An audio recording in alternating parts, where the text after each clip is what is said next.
Welcome to episode 70 of the We Don't Know Jack podcast. Emily, we have a big one today. We do. This is our biggest episode ever. Our biggest guest, he's the most well-known guest, biggest name, former WWE superstar Donovan Dijak. Welcome to the show, Dijak. How you doing today? I'm doing very well. How are you? We're super excited. I'm super excited to talk to you. I've been waiting all week for it. I've been waiting around. I'm so excited to talk to you today. You're the first we've had that's worked for WWE, so this is really cool to get to talk to you today. Very cool. I'm glad to be here. Awesome. So we met a few weeks ago at a Glory Pro show in St. Louis. Have you wrestled a lot in St. Louis? That's a good question. I'm sure I did when I was with WWE. I don't remember doing it because, like, when you're on the main roster and you're traveling all around, it all just kind of blurs together. NXT had a lot of live events that traveled as well.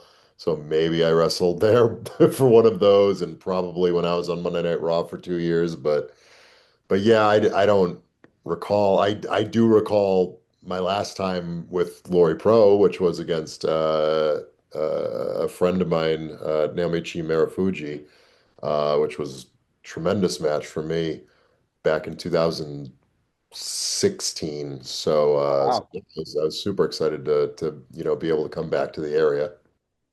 That was a good match, cool match too. I haven't seen it, but I've heard really good things about it, and that was a big talking point at Yeah, the last show. I think it's free on YouTube if I'm not mistaken. It's one of the 150 or so matches that are of mine that are free on YouTube. So it's definitely a good one to check out, especially if you want to see some of my pre-WWE stuff back when I was a little more nimble. You could fly. I watched one of your pre-WWE matches yesterday, and you're a giant. You're 6'7", right? I am, yeah. How do you move like that? Well, I'll say used to move like that. I can still do pretty much everything that I used to be able to do, but now it's just a little bit, just a hair slower, just a hair, I don't get quite as far off the ground as I used to. We're trending there. I'm still plenty athletic, but we're getting there. We're definitely on the back nine of the career.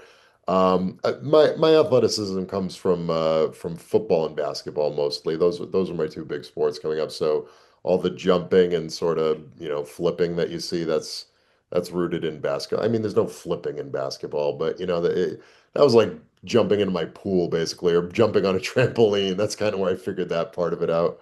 But in terms of the lateral movement and the quickness and the speed bursts and stuff like that, it's mostly football and basketball. It's wild the stuff I've seen clips of you doing. I don't know how you could. I can't do that. I'm a full foot shorter than you, but I'm super unathletic. There's a reason I talk and not wrestle. Yeah, it's just a lot of it is just I tried it one day and it worked, right? Like one day I tried a shooting star press and it didn't work, so I don't do that. One time I tried I've never once, this is a fun fact that I don't tell a lot of people. I've never attempted a suicide dive because it just scares the hell out of me, Really? which is interesting because that's like one of the most common and like basic dives, like it's like the go-to for people who aren't really that athletic. They know for sure that they can just run and jump in a straight line. That whole situation of going through the ropes just scares me to death. I feel like my knees or my feet are going to catch on it and I'm just going to face plant into the ground. So I've never even tried it. I don't blame you on that one. I saw you do a corkscrew moonsault off the top rope to the outside at the in the PWG match with Keith Lee, and you don't like the suicide dive. That's interesting. That's you would think it would be way scarier Yeah. than a corkscrew moonsault to the outside. There's something about the concept of my feet like uh heading towards the ground first that comforts me. The other way, like I don't like anything where I'm coming this way or this way, right? But if my feet are coming down, I'm all for it. Um, as you saw, right? Did a springboard off the top and did a corkscrew and came down. It was wild, but I knew that like at least the bottom half of my body is like trending downward.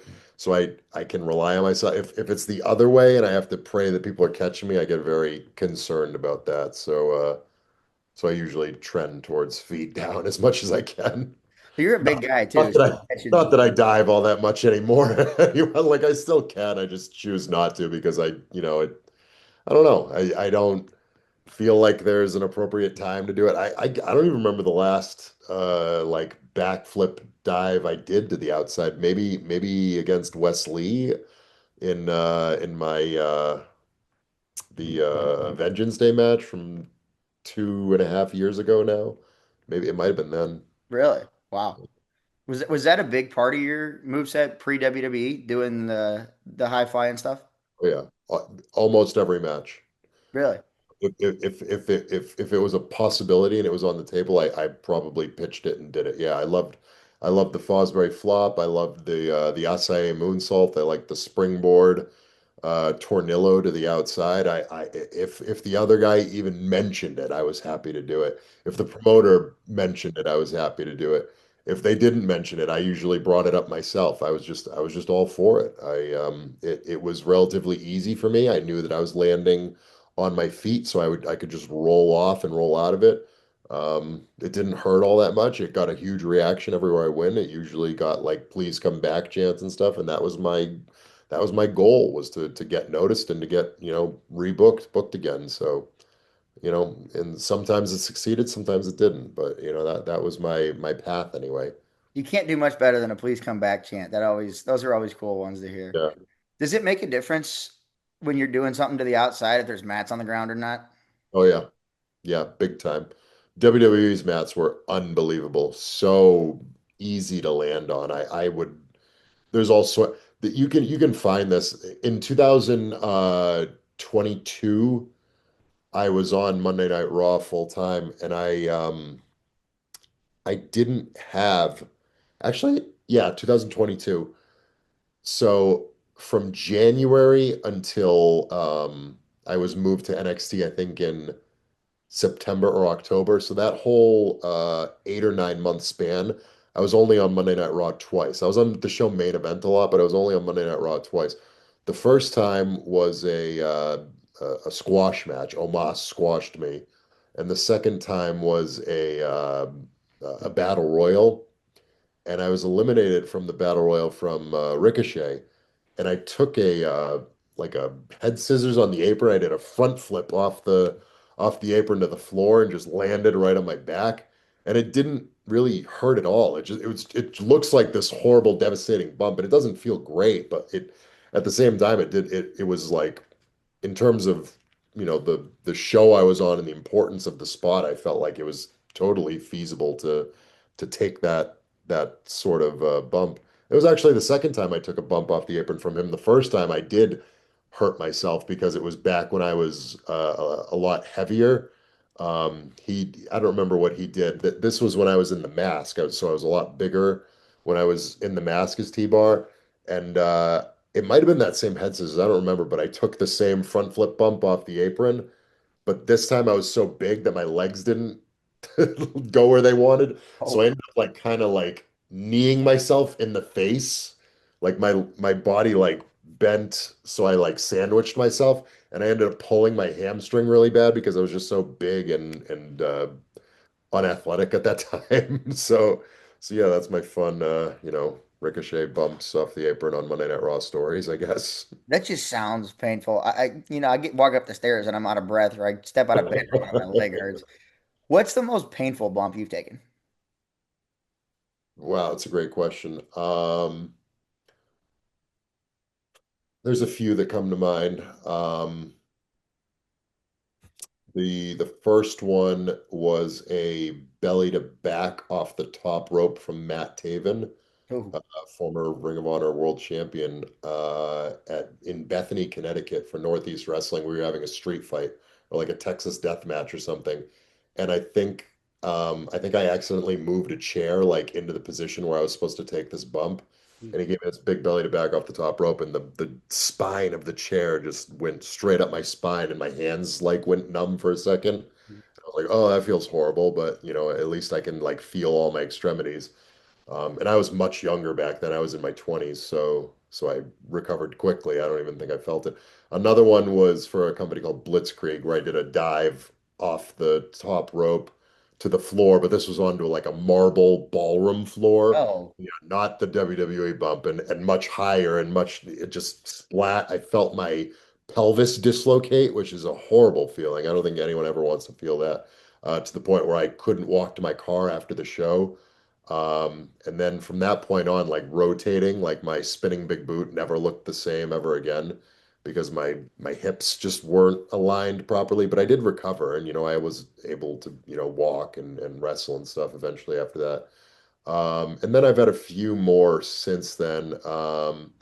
I took a Canadian destroyer off the top rope against Mustafa Ali on a main event, which we did not. We were uh, encouraged not to do that anymore after we did it. That's the nicest way I can put that. And yeah, I landed on the top of my head, so that didn't feel great. And then since I've left WWE, the worst bump I took was a German suplex where I think I'm not sure, but I took a German suplex, and I usually like to do like an inside out bump on the German suplex where I basically do a moonsault. And for whatever reason, I didn't get all the way around. So I landed like on the back of my head. And then I was like, oh, that pretty much kills my spine. But I've knock on wood, I've never had any sort of major injuries from like wrestling in the ring. The worst thing I've ever had is a torn meniscus, which wasn't even from a bump. It was from getting up. So it was kind of a lame story. It's always Uh, how that works. yeah, that's the most major, again, knock on wood, injury that I've had in a pro wrestling match. You've been wrestling 15 years. That's impressive to not have been hurt like that. You mentioned T-Bar a little bit. Let's get into that a little bit. Retribution as a whole. How did that come about? Were you always the plan for that? What was the plan going forward? How did you become a part of Retribution? Um, we were not the plan originally. I remember the sort of tweet.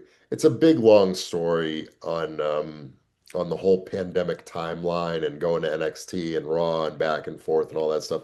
Everyone was kind of in this weird sort of shifting around thing. But long story short, the Retribution like vignettes started, and the stuff that they were doing at the performance center, which of course I was available for because we were all stuck in Orlando, and I was even like part of the crowd on Raw. So had they wanted to use us for those initial things, like I don't know if you remember, but the first thing Retribution did was like throw a Molotov cocktail at a Yeah. generator. Everybody like celebrated or whatever. So that was the time I had just started watching wrestling. Yeah, none of The those pandemic era. people, none of those people were wrestlers. So there clearly wasn't a plan for who they wanted to do it. I think that they just wanted to do it. They being Vince. I think it was Vince's idea. As far as I know, I was never told otherwise. And then yeah, after a few weeks of that, I basically pitched myself and a few other people to Vince to sort of fill and populate that stable with wrestlers because they didn't have wrestlers. And he either had me in mind already or listened to my pitch, I don't know which. And then all of a sudden they were plugging us in as like the sort of masked people, the masked Donatos people. They start plugging us in those spots. So like, for example, if for whoever's familiar with this, which I assume is almost nobody at this point, but it was very like viral and popular at the time, just because it was so visually like stunning to see all these masked people like coming out of the crowd and all that stuff. So it did really big numbers on YouTube. There was a segment where like we chucked Dominic Mysterio across the ring and like threw Rey Mysterio into a post. That was me and Brennan Mace, whatever his name is now in in AEW. And then there was another one where we confronted the Hurt Business. That was us in that. There was another one where we beat up Braun Strowman on the debut of the Thunderdome. So yeah, there was a lot of that stuff. And then we weren't like sure that it was going to be us because really you could have pulled us at any time. We were just people in masks. So you could have replaced us with anyone. So we weren't really sure that we were in the group until we did the big reveal with the also masks, but now they were like kind of personalized masks and we had like actual names and stuff. So yeah, that was kind of how it trended into being us, and that's how we populated the idea. Do you think Ali was always planned as the leader of that group, or was that a coming I together at don't, the end thing? again, I was never told 100%. I heard rumors that he was not, and I heard rumors that maybe Finn Balor was supposed to be the leader, and then he got moved to NXT. You got to remember, this is mid to late 2020. So this is like everything changes Yeah. every week between people being sick, but between people leaving the company, people were getting fired, people were shifting brands all the time. It was every week was different, right? Like so there was just so much volatility in the company at that point. So or certainly in the the talent portion of it. So yeah, it was kind of the the Wild West, so to speak, just in terms of like where you are and what your purpose is and things like that. But yeah, I know for sure because I know Ali very well. We're friends, and we talked yesterday. I know for sure that he didn't find out until that day. Wow. That we didn't find out until that day either. So if they knew before that, they didn't tell any of us. Um, and quite frankly, I'm guessing that they probably didn't know before that. Uh, and again, because a lot of this was kind of, figured out the day up. And I'm not blaming them for that, right? Right. This is the COVID-19 pandemic, like right in the heart of it. So like everyone was doing that, right? Like everyone in their jobs and their life, we were all just taking it day by day. So I understand it to a certain extent. But yeah, that's just kind of what happened, and we were like, okay, we like Kali, that's cool. Let's do it. Yeah, 2020 was a weird time in wrestling. So I started watching my first match I ever watched live was Adam Cole and Pat McAfee take over 30. So like right Yeah, in the middle, and then the next week sure. Roman came back on SummerSlam. So that Yeah. was my That first was exposure to wrestling, and I would hear all the time things, the creative plans change like day to day. I yeah. thought that was normal because that's just all I ever heard, and then I hear things are different now. We were on that SummerSlam. We were I don't remember if we did something on the show, but we were there. We were physically there at the building. So yeah, that was definitely wild and unique. The Thunderdome experience was completely just surreal, right? It's very surreal being like one of, you know, let's call it 50 people in the entire building because it's a skeleton crew, right? Because of they don't want people near each other and only so many people can be in the room. Everyone's wearing masks and stuff. So in terms of what the normal availability for Monday Night Raw was, this is SummerSlam, so it's dialed back even more, right? Because not everybody needs to be there. So it's probably only like 15, maybe 20 wrestlers. And then in terms of production, there's, a few cameramen, a few people working the truck, Vince and Gorilla, Bruce and Gorilla, a handful of producers, and that's it. So we're Wow. all just kind of milling around, and then all of a sudden, like Roman Reigns comes out of nowhere. It's like, where has he been? And quite frankly, the way the Amway Center was uh, kind of structured at that point, the locker room was basically a 30-second walk from the arena. So like we literally could just like take off our boots and like walk out the door and just stand in the doorway and watch SummerSlam, and we're the only ones in the arena. So it was pretty surreal in that aspect. So like we saw, Roman come out and we're like, oh, okay. So we'd like poke our heads out and we're watching like SummerSlam and watching the title changes and stuff. And we're like, this is wild, right? This is just the complete Wild West. Yeah, definitely a unique experience that I can pretty much assure that no one else is ever going to experience before or ever I again. hope not. Yeah, That's not really the kind of I mean, experience. It's like even if a cool, pandemic happens again, right? it's not going to boil down to the Thunderdome. I mean, maybe I don't know. Yeah, I guess anything's possible, but How certainly a unique experience. how weird was it wrestling with nobody in the building, like being in the ring? So I guess what you missed. Well, I don't remember. Did they have like wrestlers there for that Adam Cole Pat McAfee match? I think so, but Yeah. it was So like performance so the center so new the trainees. yeah, the progression of how it went was, February, March, whatever, the thing happens, right? And the whole United States shuts down, but WWE wants to keep going. So, like, it's week one. They wanted nobody in the build. Like, literally, we had no fans. You can go look this stuff up. Like, if you look up, uh, I don't even know what it would be under, but it's a triple threat. It's me versus Keith Lee versus Damian Priest. There's probably highlights of it online, and it's quote unquote a takeover, but it like because that's what the takeover match was supposed to be for WrestleMania. But That was Great American Bash, wasn't it? I don't believe that was Great American Bash. I think Great American Bash was where Keith won the championship That's from right. Adam Cole, and there were fans there for that. The fans were the wrestlers.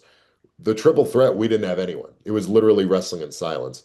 Um, So yeah, it's wrestling in front of literally nobody in front of silence is is awful. It's one of the worst experiences of my life.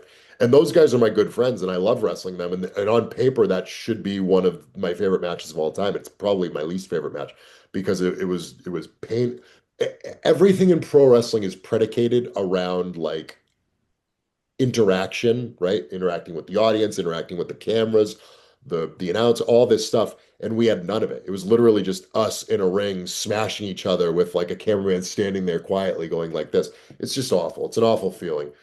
So by way of that, once I got in front of like the wrestlers, like the 20 wrestlers with the plexiglass, that felt like heaven. And then once I got the Thunderdome, which was all this fake noise and all these screens watching, I was like, this is even better, right? Because it was trending away from this horrible, horrible silence. And then once we got actual fans back, it was like, this is the greatest thing I've ever done in my life. So that's kind of the way that it worked. You can see me there's a match with Carmella and Sasha Banks. You can see me in the top corner. I'm Oh, you sitting got on like the the bed. Yeah. Thunderdome. I recorded it and I ran it back like 40 times. Like, I know I'm there. I'm gonna find myself. That's Wait, pretty what match was Carmelo versus Sasha Banks? Like an intergender match? Carmella. Oh, Carmella. Okay, I Yeah, thought yeah. you were saying Carmelo Hayes. I'm like, I don't even think That'd be a fun match though. I never thought about that, but that'd be a fun match. Carmella and Sasha Banks. Yes, that And was in Reggie was in her the corner. that was in the Performance Center Thunderdome, or that was in the Raw and SmackDown Thunderdome. I'm not sure. I know it was a SmackDown episode. I want to say it was like October of 2020. Oh, that was when Reggie was doing the Yeah. sommelier stuff. Yeah, okay. He knows somebody I went to school with. Oh, I found definitely. out. Yeah. I see him all the time. We're on shows together all the time now. I didn't know he still wrestled too much. Oh yeah, he does. Yeah. He's fun to watch. Yeah, So he's let's go back to NXT a little bit. You started out in NXT, you went to the main roster, you went back to NXT. You had two different runs. You were Dijak, and before you were Dominic Dijakovic, right? You had some crazy matches as Dijakovic. You were in the War Games match with the Undisputed Era good. that Kevin Owens ended up being the mystery teammate on. Did you know he was going to be a part of that match? As of like 4 p.m. that day, Oh yes. wow. Yeah, we found out real late, real late. Because there was a lot of shifting around because I think what happened was I think Gargano got injured. So if everyone remembers correctly, I'm gonna try to paint this picture. And I could be wrong on all this. I might be misremembering. This was 6 years 7 years ago. ago. So if you've ever seen that clip of people love it, it's the clip where the Undisputed Era is staring down Finn Balor and Gargano and Ciampa, and then Finn Balor does the Pele kick to Gargano, and he drops, and Tommaso's standing there, and then Undisputed Era beats the heck out of Tommaso. Everyone loves that clip. That was actually post match with me and Keith Lee. I think we had like a tag match. So I'm like laying on the ground for that. I'm out there, but like on the ground. And they ran that whole angle. And then I think what happened is Finn gave Gargano a, I think he calls it Bloody Sunday or whatever. It's like a brain buster, but they did it on the ramp for some reason. Ooh. And I don't remember if it was a real injury or a pretend injury, but there was some sort of injury angle there. Um, and they needed to remove Gargano from wrestling Finn because it was supposed to be Gargano and Finn, but they needed a replacement to wrestle Finn. So I think they moved Riddle, who was originally scheduled to be on our Team Ciampa for War Games, to wrestle Finn. So that became the singles match. So we needed one more. So we didn't know who that was going to be. And we were trying to plan this match, right? And we don't know who the fourth person is. So we're just kind of like calling vague things and kind of waiting to find out if we can figure out who it is. And there were some rumors that maybe it might be KO, and I think maybe there was a couple of other people that it were on the list, but we never got confirmation until the day of when we got to the venue, and even then it took like a few hours, and then they solidified it with us. They're like, yeah, it's gonna be Kevin, and then we were able to, put together the rest of the match in the 3 hours that we had or whatever. So yeah, it actually came out pretty good, all things considered. That's a fun match too. That's a fun one to watch, and you're in it for a while. Everybody's in it for a while. It just Yeah. lasts. I didn't there were so many great minds in that match. I think out of everybody, I definitely had the least amount of experience out of all 8 members. So I contributed probably the least to the match. I remember the one idea I did have is that I liked the idea of like saving all the table bumps for like a big, what I referred to as like a waterfall, which is what we ended up using for like the finish of the match, where it's like table bump, table bump, table bump, and then they're on the top and they're teetering back and forth, and then it ends with the big table bump. So that was the construction of how it all went was not me, but just the concept of it, I remember was something that I thought would work well in that position. So that's my small contribution to a big long match. It turned out great. It's a fun match to watch. Cole does some wild stuff in that match. He does wild stuff in every match, but A lot. He has a lot of stuff. Yeah. and then you come back as Dijak in 2023, 2022 or 2020, end of 2022, early 2023. Yeah, it was the end of 22. Okay. What was that? What was going back down there? What was that experience like? It was great. It was great. I was excited for the opportunity. I was excited for the ability to do something that was sort of uh the genesis of which was my concept. So because to that point, like I had been given Dominic Dijakovic, I had been given T-Bar. So I never really got to do something that I like crafted. I didn't craft the whole thing myself. There was a lot of different people contributing, but like the concept and the idea began with me, and then we all built together. So I was really excited about that, and the execution of it was flawless in my opinion. So I was super pumped for the whole opportunity to work with Sean again, and to work with all the performance center coaches that I was familiar with, and then this brand new crop of talent, because it was kind of crazy. I was in NXT in 2020, and then only 2 years later, I'm back in NXT in 2022. But the landscape was dramatically different. Like in terms of the roster from 2020, only 2 years later, there was almost nobody left. Wow. Maybe one or two people, I think, were left over from when I was there the first time. So it was dramatically different. So I was excited for that. I really was. And I had quickly, like, what felt like overnight, gone from, as I mentioned, War Games 2019 was at the end of 2019, so basically almost 2020. And I was the youngest guy in that match. And quite frankly, I was one of the younger guys on the entire roster.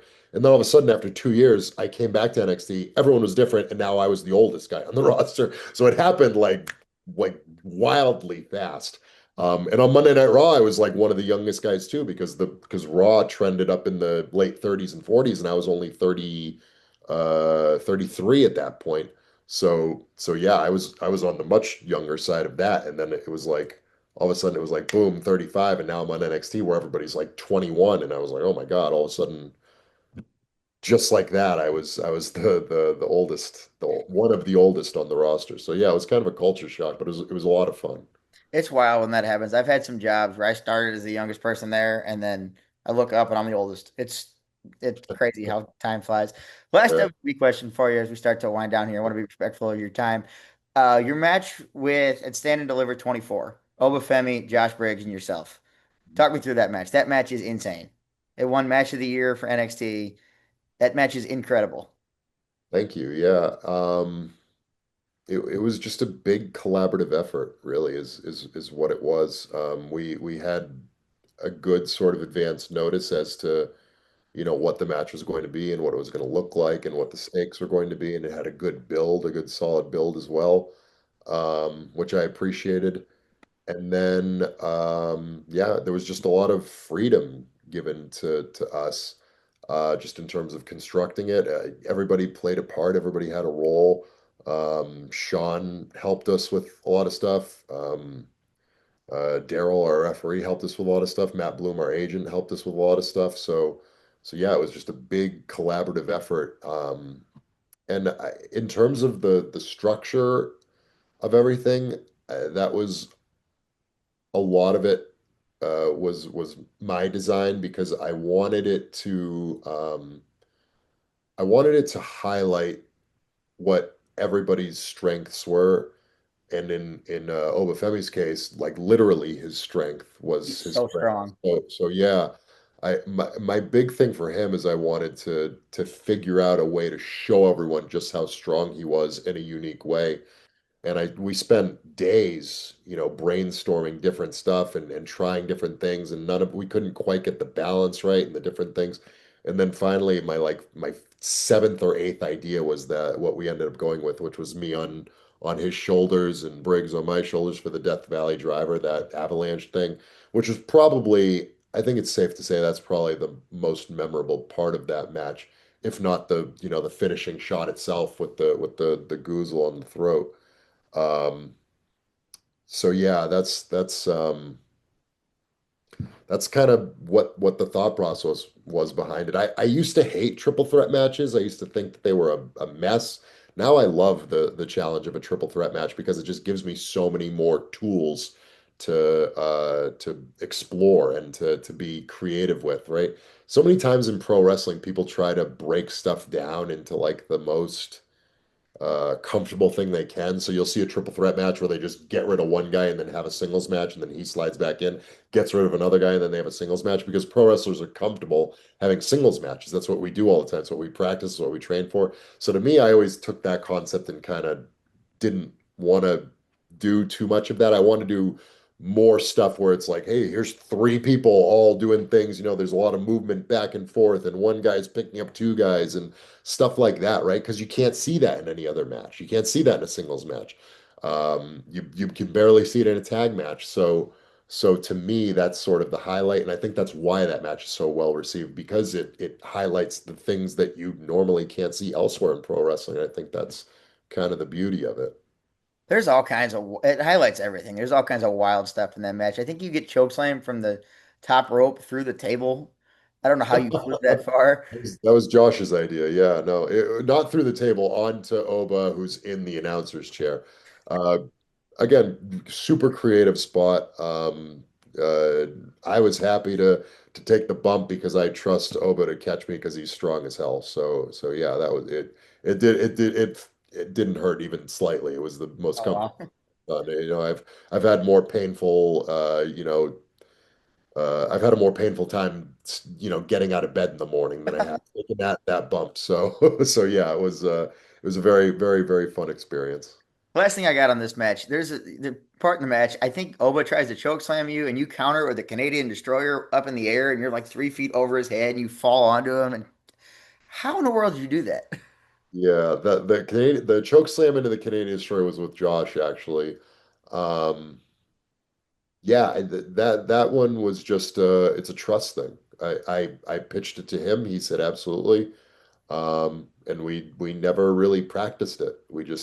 He and I have wrestled each other probably we trained together. We trained in the same school at the New England Pro Wrestling Academy, so I've known Josh since his first day in the business. So we wrestle each other in training a bunch of times. We wrestle each other in Limitless Wrestling, which is, one of the biggest promotions in New England. Um, we wrestle each other in Chaotic, which is our home promotion.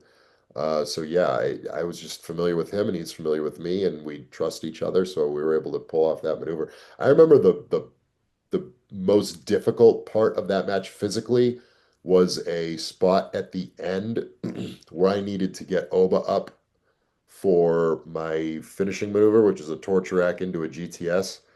Um, and I'd done so much like running, my legs were on fire, and I had to pick up, whatever he weighs, 280, 300, 320. I have no idea what he weighs. Just a big dude, right? And I had to pick him up on my shoulders. And I remember getting him just barely up there. My legs are screaming at me. They're just burning. And I'm like, and I had the mental thought of, you don't have enough in the tank to do this. And then I had to override that thought and say, well, too bad, because this is what you have to do, so you got to do it. And I ended up getting him over and hitting the spot. And I think that was the one where Briggs pulled the ref on the outside. So then I had to do that. And immediately I'm supposed to get up and do a dive onto Briggs. And I'm thinking to myself, I'm like, I don't even think I could stand up, much less run and jump over the top rope. But again, I had to override my brain and be like, well, too bad, because that's the spot, so you got to do it. You landed on your feet on that dive I too. do land on my feet, yeah. And then I fire up and I'm supposed to go around the corner and then there's this whole other run thing and then so there's just a bunch of stuff that like probably looks like I'm Bambi on Jello legs out there, but it got done. So like that's I tell because I train a lot of people now. I have my online wrestling academy where I train people just like this on Zoom classes, and I train at the school at the New England Pro Wrestling Academy. And I tell people all the time because people, students ask me, they're like, what do I do? I keep getting blown up. And I said, it's not about not getting blown up, right? Blown up is the term we use in pro wrestling for I'm too tired to keep going, right? And it happens all the time. You'll talk to a guy and be like, I need a minute, I can't go. And it's like, sorry, you don't have a choice, So to me, when my brain tells me like you're too blown up, you can't keep going, I just figure out a way to override it and say, well, that's too bad, right? There's no such thing as being uh, well enough prepared where you'll never blow up. Because in my opinion, if you never blow up, that means you're not going hard enough. Because there's so many components of pro wrestling that involve like screaming, for example, like it just sucks the wind out of you. So if you're not making enough noise or moving enough or being, showing off your body language and things like that, then you're going to have more energy. But to me, I think all of those things are tremendously important. So I do all of them, and then my body says, nope, you don't have enough left in the tank. But the good part about pro wrestling is that I don't actually have to do anything that the athleticism is very limited, right? Because like it's not like a football play, right? For example, or a basketball play where if you don't have enough energy, you physically can't do it, right? Because there's a defender that you need to get by or whatever. In pro wrestling, we know where the other person's going to be and we know where we're going to be. We just have to get up and do it. It doesn't matter if it looks good or not. You just have to do it, right? Especially on the back end of a match. So that's what I tell a lot of my students is like, hey, just figure out a way to override your brain and, tell your brain that you don't get a choice. You got to get up and do it. Doesn't matter if it looks good or bad. It just has to happen. I've always wondered about that, how that would go. That's a great way to put it. Where you just got to you got to mind over matter. You got to tell yourself you're fine and A keep. lot of guys don't. I can't. I've lost count of the amount of times I've been in the ring where I go to pick up a guy and he's like, I need a second, brother," and I'm like, I like get up. Like I don't know what to tell you. I've said it many, many times. Like, bro, you got to get up. Like we're losing the crowd, or we're whatever the circumstances. So that might be the nicest way I put it. Sometimes maybe I'm a lot meaner, but it's situational. Depending on who it is and where you're at and what you got to Definitely do. depends on who it is. Yeah. The last thing I got for you, a couple rapid fire questions about your career, if you're okay with that, real quick. Do you have a favorite match of your career? Yes. Iron Survivor Challenge match from Deadline 2024. Is that the first Iron Survivor match or the second one? Second one. Okay. So, That is a good one. Those Iron Survivor. Sorry, let me try that again. Iron Survivor matches are fun to watch. I love the cluster matches where there's just 50 things going on at once. Like an again, AEW, the so Anarchy matches, I love them. so when I first saw the concept for the match, I thought that's too much stuff. There's too many things going on. It's confusing. I don't know the rules. You leave the box, you enter the box, you do all this stuff. And then I watched it and I was like, that's actually pretty interesting, right? This is a cool concept.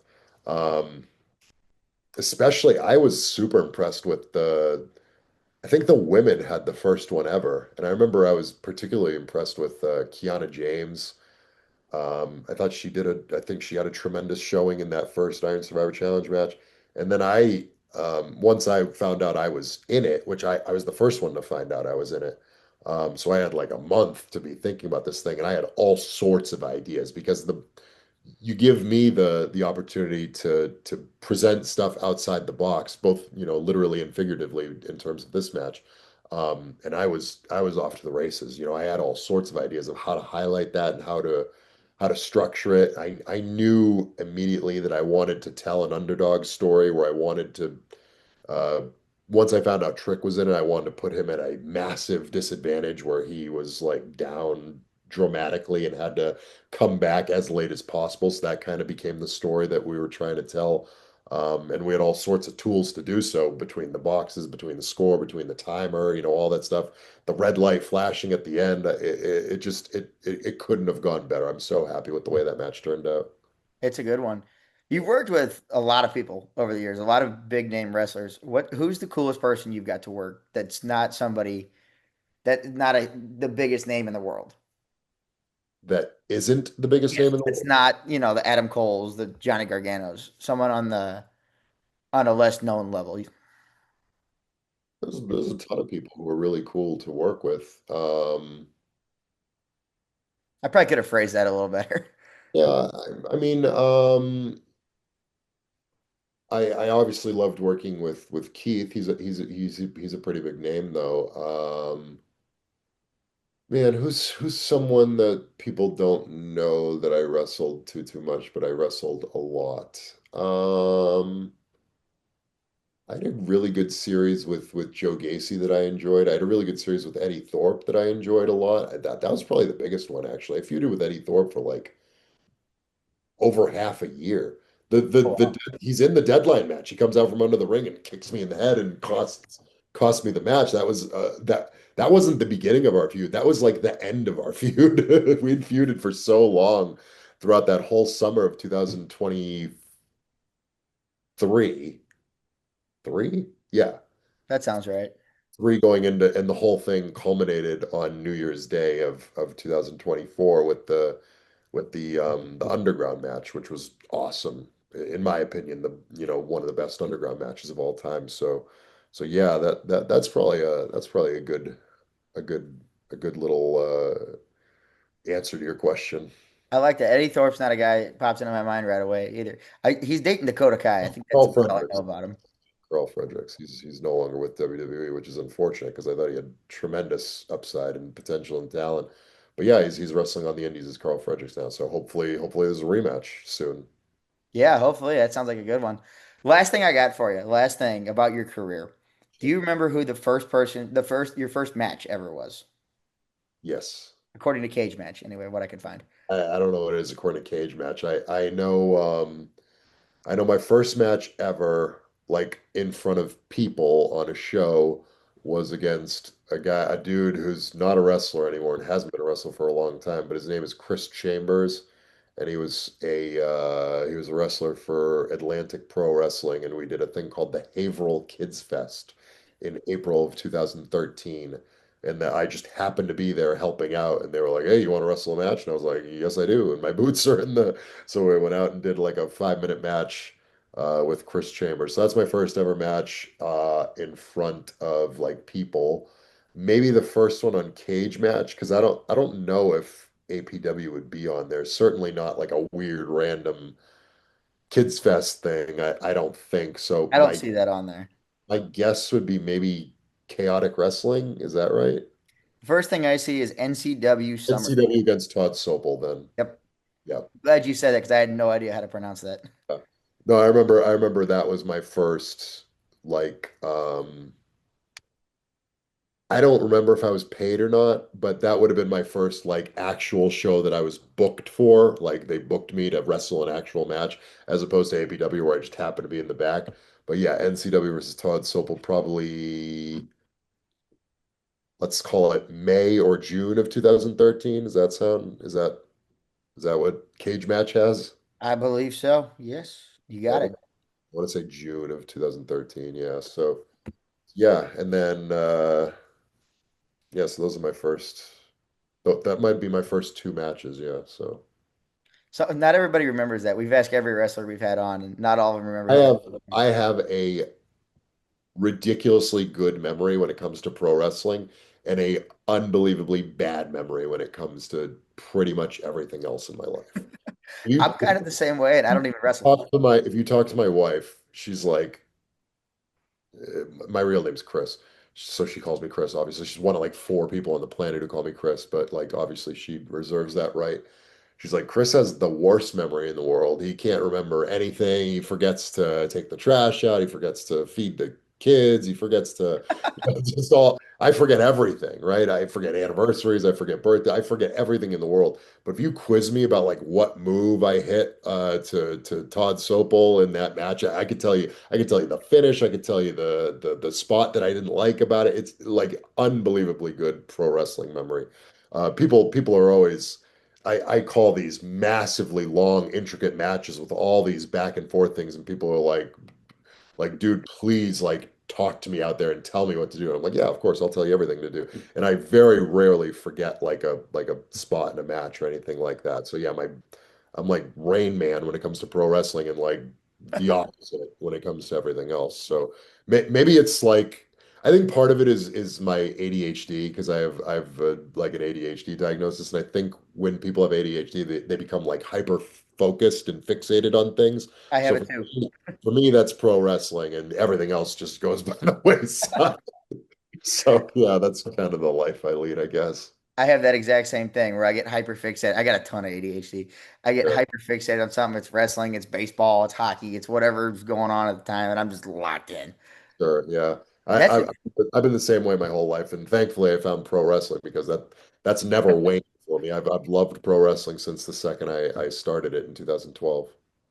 awesome. Is there anything you want to plug before we wrap this up? Anything you got coming up? Sure, Instagram? yeah. I mean, I mentioned my online wrestling academy. If anybody's interested, they can visit dijakwrestling.com to check it out.